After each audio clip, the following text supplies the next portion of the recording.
I got into, I mean, I've been selling life insurance and investments for 25 years. So, you think about it, and I actually got started in 1995. So Awesome. that's kind of interesting. And so, but I look at even my business, same thing. I mean, it's not economy driven. People buy insurance, good times, bad times. They always buy insurance. And people invest money regardless of what happens in the economy. Even, I mean, the people invest on a monthly basis, and they always invest. So I love that that you mentioned that, because it is important for people to pick. Sometimes people want to be in a glamorous field, Right.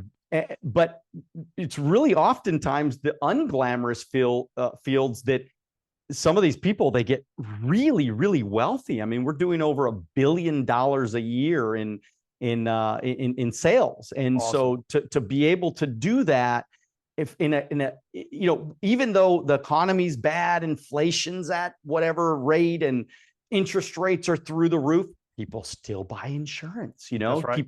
People still mow their lawn. And this is and it's interesting also that same thing with like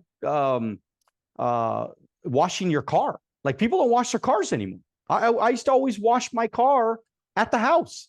I never paid for washing the car, right? So people don't do lawn care anymore. And then we wonder, I mean, obviously these are still items that are kind of like items that you don't really need. I mean, you could mow the lawn yourself and you could wash your own car, but they're like luxury items, but Yeah. they're luxury items for the masses now.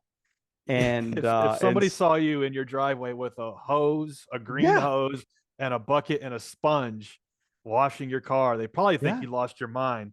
absolutely, And yeah, I used to do that. Like, yeah, so it's funny. It's a lot of these things a lot of these things are just now accepted as like conveniences that we just expect. And if you can position yourself to distribute one of those conveniences and make them even easier, I think, however humble they may be, there still needs to be an Uber for home cleaning. Two or three startups have attempted it and failed, but it still needs to exist. Somebody needs to build that. Like, and everybody feels, for some reason, everybody feels poor and feels like times are bad for some reason. But I go back and think about, like, going out to eat was a privilege and a treat, and I did change my own oil in my car and wash my own car in my driveway. So I'm not sure. There's a weird thing, but if you could somehow position your business to be a part of that trend in a very humble sector, I think, and want to spend a decade doing it, I think that can be a way to lead yourself to success and to make something out of nothing. well, that's another point, a really good point on your end. That, I mean, let's be honest, right? Nothing good comes easy. No. Everything that is good, everything that is real, everything that is majorly profitable, the shit takes time. I mean, look at actors. Even like some of these actors, when I was, some people, they don't know this, but I did a little bit of extra work when I was young. I was 14 years old, and I was in the movie Pretty Woman. Awesome. And I was just like a little extra in the back. Like, you got to play it on slow mo when she spits out her gum on the Rodeo Drive. But you're Or there. but I'm there in the background. Nice. And then I did like these other TV shows like Charles in Charge. I don't know if some I people remember remember that. Yeah. Scott Baio. Oh yeah. But what was interesting is I met on one of those shows, and I didn't have a speaking part, but Paul Walker was Awesome. just getting started in his life, and I think he was my age. We're about the same age. And so he was on the show as well. And I always used to tell my agents that, I mean, let's be honest, right? Paul Walker at 14 years old, when he was on Charles in Charge, nobody knew who he was. He was just a struggling little actor just trying to make it in Hollywood. Well, we didn't really know who Paul Walker was until he was 30. Incredible. Like, literally, like from And 14 to he was 30. grinding the whole time. The whole time. Nobody saw it. He probably made 1 million commercials. He probably made all these low budget movies. He probably went and did all these plays that nobody ever saw.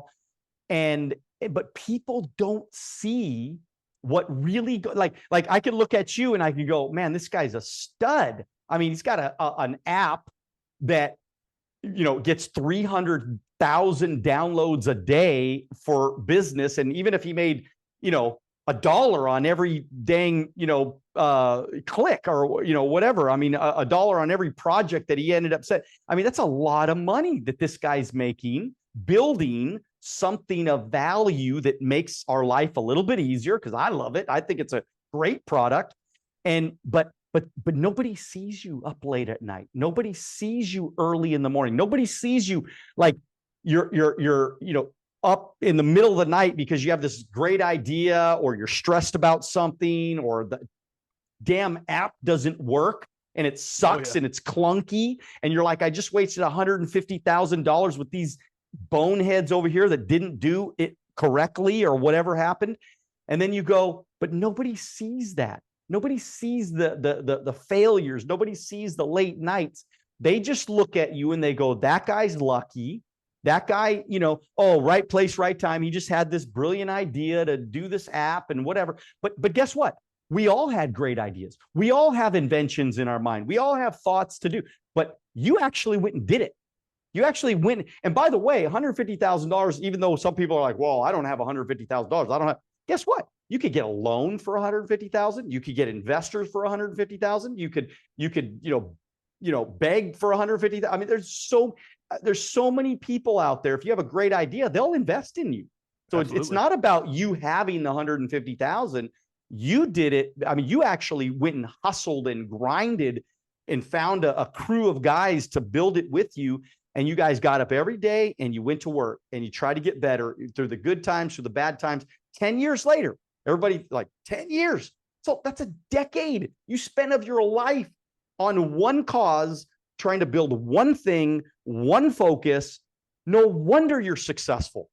And people got to get that. People got to understand that I don't care what business it is. I don't care what you do right now. If you're not like putting yourself all in on something, whatever it is, you're not going to make it.